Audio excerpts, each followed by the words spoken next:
ఇప్పుడు మీరు అన్నారు 50-60 రోజుల నుంచి ప్రజా సమస్యల మీద పోరాడకుండా మీడియా ఇది చూపిస్తుంది అని. మీరు కూడా ఆ అమ్మాయి మాట్లాడిన కాడికి మాట్లాడుతుంది అని చెప్పి సైలెంట్ తీసుకొని ఉండాల్సింది కదా. మీరు ఎందుకు మీడియా స్టాండ్ తీసుకొని మీడియా మెట్లు ఎక్కాల్సి వచ్చిందంటే ఏమని చెప్తారు బాబు గారు మరి? ఆమె భార్యాభర్తల సమస్యకి కుటుంబాన్ని అలత చేయాల్సిన అవసరం లేదు. ఓకే. ఇప్పుడు ఆమె ఏమనుకుంటుంది, నేను బాగా పబ్లిసిటీ చేశాను, మా మామ ఎదవని, మా అత్త లోఫర్ అని, లేకపోతే మా ఆడబడుసు అని, ఇంకెవరో ఆడపిల్లలని చేశాను, బాగా సక్సెస్ అనుకుంటుంది ఆమె. సేమ్ వ్యూలో తను కూడా అలరైంది, అట్లాగే వాళ్ళ ఫ్యామిలీ కూడా అలరైంది.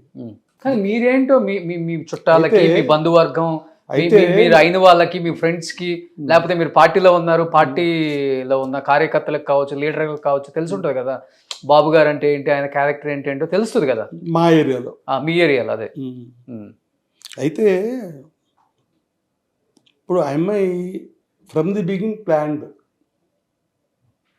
స్టార్టింగ్ ఫ్రమ్ లో నుంచి